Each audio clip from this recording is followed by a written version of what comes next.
Hello students, next topic है देखो Coulomb's law from Gauss's theorem. Coulomb's law को कैसे प्रूव करेंगे गोजेस थ्योरम से लेके, ठीक है। तो देखो गोजेस थ्योरम की स्टेटमेंट हमें पता है, तो उसमें क्या करते हैं कि जो टोटल फ्लक्स होता है वो क्यू बाय एप्सिलॉन नॉट होता है, ठीक है। तो जो डायग्राम हमने गोजेस थ्योरम के प्रूफ में बनाया था सेम वैसा ही डायग्राम यहाँ पे हमें बनाना है, यानी कि हमें एक क्लोज सरफेस कंसिडर करना है, ठीक है। क्लोज सरफेस पे एक चार्ज रखा हुआ है प्लस क्यू, और यहाँ पे एक स्मॉल एरिया एलिमेंट कंसिडर करना है जिसको गॉसियन सरफेस बोलते हैं। तो यहाँ पे क्या है, सरफेस पे पॉइंट पी, ठीक है। इस सरफेस पे पॉइंट पी है तो इलेक्ट्रिक फील्ड की डायरेक्शन क्या होगी, ये क्लियर। और यहाँ पे इसका जो नॉर्मल वेक्टर होगा वो क्या होगा, एन कैप, क्लियर। और यहाँ पे डिस्टेंस को पॉइंट आउट कौन कर रहा है, डायरेक्शन को, R cap. R cap unit vector है along the direction of O P, clear. तो यहाँ पे सेम सिचुएशन है, लेकिन करना क्या है, यहाँ पे हम गोजेस थ्योरम लेके चलेंगे और हमें कूलम्ब्स लॉ तक पहुँचना है, ठीक है। तो गोजेस थ्योरम क्या थी, अकॉर्डिंग टू गोजेस थ्योरम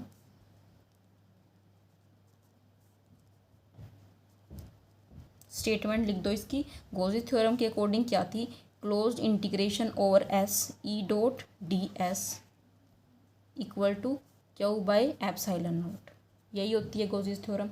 अब देखो यहाँ पे अगर डॉट प्रोडक्ट को हटाएं तो ये क्या हो जाएगा, E d s cos theta, clear. तो कोस थीटा, थीटा क्या है, angle between E and n cap, E and n cap के बीच का एंगल है। कितना है ये एंगल, देखो इलेक्ट्रिक फील्ड की डायरेक्शन ये है, एन कैप की डायरेक्शन, दोनों की सेम डायरेक्शन है। It means theta equal to क्या है, जीरो है। तो it means E d s cos zero equal to Q by epsilon naught, clear. Cos zero की वैल्यू बताओ कितनी होती है, 1 होगी। कोस ज़ीरो अगर 1 होगा तो हमारे पास क्या आ गया, E d s integration over s equal to Q by epsilon naught, okay. अब देखो ई तो कांस्टेंट है इलेक्ट्रिक फील्ड, तो इंटीग्रेशन किसके ऊपर लगाना है, एरिया के ऊपर, ठीक है। ये किसके इक्वल, एप्सिलॉन नॉट, क्लियर है ये चीज़। अब देखो डी एस क्या है, स्मॉल एरिया एलिमेंट का इंटीग्रेशन अगर करेंगे तो क्या आ जाएगा, total area of the sphere.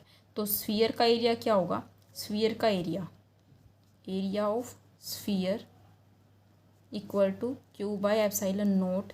तो एरिया ऑफ स्फीयर था 4 pi R square, okay, is equal to Q by epsilon naught.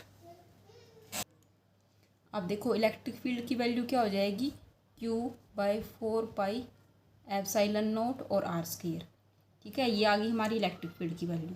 अब देखो जब हम electric field at this point P अगर फाइंड आउट करते हैं तो यहाँ पे एक पॉजिटिव टेस्ट चार्ज कंसिडर करते हैं क्यू नोट, ठीक है।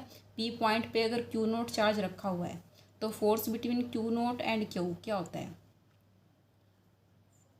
Force between Q and test charge q note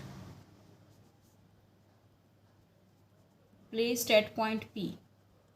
test charge कहाँ रखा हुआ है, पी पॉइंट पे। तो फोर्स कितना होता है, क्यू नोट इंटू ई, यही होता है, ठीक है। तो यहाँ से वैल्यू ऑफ ई पुट करेंगे हम यहाँ पे, ठीक है। पुट वैल्यू ऑफ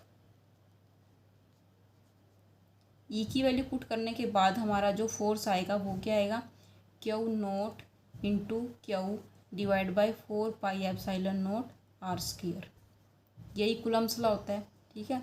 ये क्या आ गया, q naught upon 4 pi epsilon naught are square.